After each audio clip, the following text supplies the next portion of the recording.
নমস্কার বন্ধুরা, আশা করি সবাই ভালো আছেন। অনেক দিন হয়ে গেল কোনো টপিক নিয়ে নিজের মুখে ভিডিও বানানো হয়নি। বেশ কিছু ভিডিও শেয়ার করেছি যেগুলো ভালো লেগেছে। এছাড়া নিজের মুখ থেকে কিছু বলা, যেটা আমি বেশ গত 3 মাস ধরে করে আসছিলাম, সেটা করা হয়ে ওঠেনি। তার একটা প্রধান কারণ হলো, আমি প্রফেশনাল ইউটিউবার বা ব্লগার বা এরকম ধরনের কিছু না। আমার মেন কাজ সফটওয়্যার ইঞ্জিনিয়ারিং। কম্পিউটারে হাত চলে, সেই জন্য আমার ফ্যামিলি চলে, এবং আমার সঙ্গে যে কলিগরা কাজ করে বিভিন্ন কোম্পানির, তাদেরও চলে। আমারও যেরকম তাদের উপর ডিপেন্ডেন্সি আছে, তারাও আবার আমার উপর ডিপেন্ডেন্ট। তো এটা আমার প্রধান কাজ, সফটওয়্যার ইঞ্জিনিয়ারিং। কিন্তু তার মাঝে শ্যাম্পুরটার প্রতি সিম্পথি সবসময় ছিল, কারণ শ্যাম্পুরে জন্ম হওয়া, বেড়ে ওঠা একজন আমি মানুষ, অন্যান্য সমস্ত শ্যাম্পুরবাসীর মতোই। তো সেই জন্য শ্যাম্পুর প্রতি সিম্প্যাথি ছোটোবেলা থেকেই ছিল, এখনও আছে, ভবিষ্যতে যতদিন বেঁচে থাকবো থাকবে। সেই থেকে শ্যাম্পুরের ব্যাপার নিয়ে আমি বিভিন্ন বিষয়ে কথা বলতাম, এবং আগামী দিনে আমার ফোকাস শ্যাম্পুরেই থাকবে।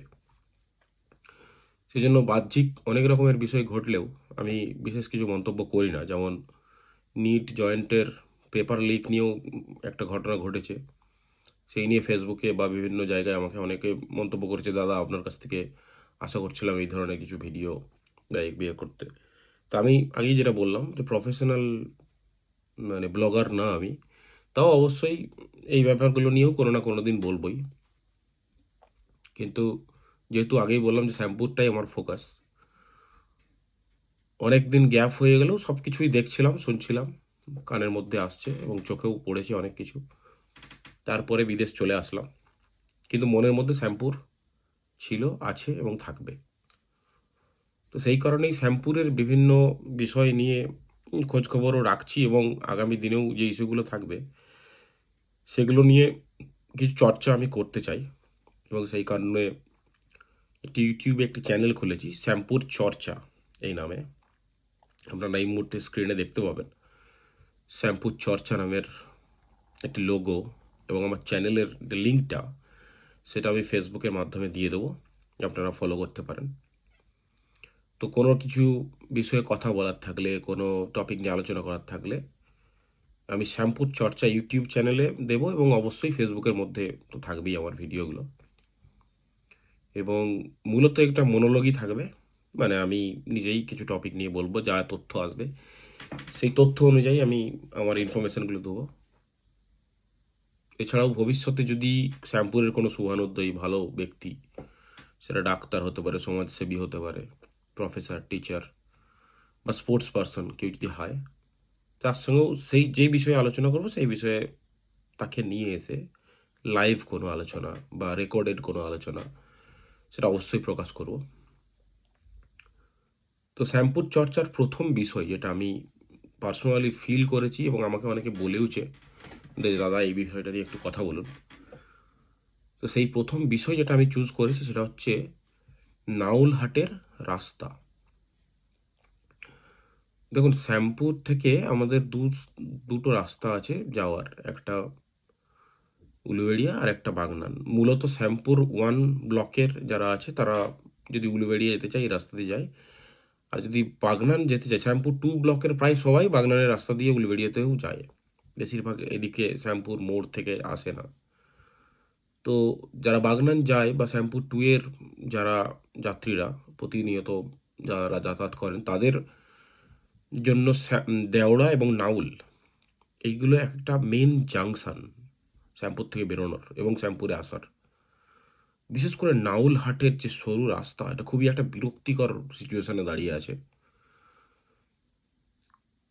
মানে এসবিআই ব্যাংকের যে এটিএম আছে সেখান থেকে শুরু করে যেখানে মাছ বাজারগুলো বসে, সেই পর্যন্ত যে রাস্তা, এই দীর্ঘ রাস্তাটা, এটা মানে দীর্ঘতর মনে হয়। মানে একটা বাস ঢুকে গেলে আর একটা বাস পাস করতে পারে না উল্টো সাইড থেকে, বা একটা লরি ঢুকে গেলে আর একটা লরি পাস করতে পারে না। প্লাস ওখানে একটা বাজার বসে, দু সাইডে দোকান আছে অনেক, সেই কারণে মানুষের অনেক সমস্যা হয়। এবং আমি নিজেও ফিল করেছি এবারে, এবং এটা গত বহুদিনের সমস্যা, আজকের সমস্যা না।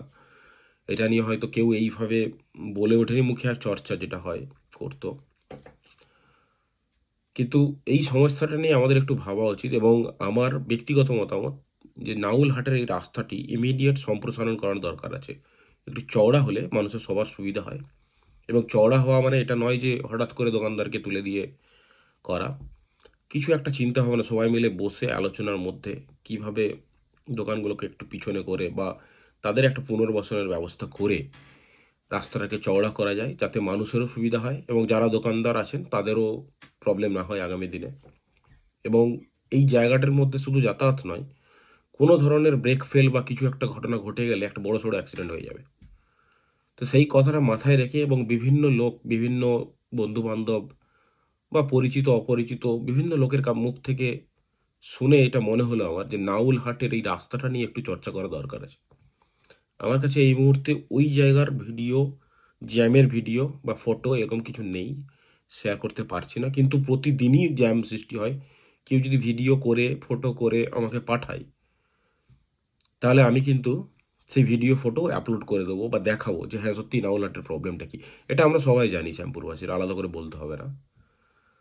তাও আমি বলছি প্রমাণসহ আমি দেখিয়ে দেবো যে এখানে কী ধরনের সমস্যা হয়, এবং আগামী দিনে এটা নিয়ে যদি ভাবা না যায় ইমিডিয়েট, তাহলে কিন্তু আরও বড় সমস্যা আমরা প্রতিনিয়ত ফেস করি। এবং ডাক্তার দেখাতে গেলে বা বিভিন্ন জায়গাতে আমরা যে কাজ, অফিসে যাই বা স্কুলে যাই বা মাস্টারমশাইরা যারা বাইরে থেকে টিচিং করতে আসেন, তাদেরও অনেক ক্ষেত্রে লেট হয়ে যায় এই জ্যামের কারণে। তো আশা করব প্রশাসন যারা আছেন ব্লক স্তরের এবং বিধায়ক যিনি আছেন আমাদের হিরণময় চট্টোপাধ্যায় বাবু, এবং রাজ্য সরকার এই ব্যাপারটা মাথায় রাখবেন এবং নাউলহাটের এই রাস্তাটা একটু চওড়া করবেন। যেহেতু অন্যান্য উন্নয়ন প্রকল্পের কথাও শ্যামপুরে চর্চা হচ্ছে এবং কাজ এগোচ্ছে ধীরে ধীরে।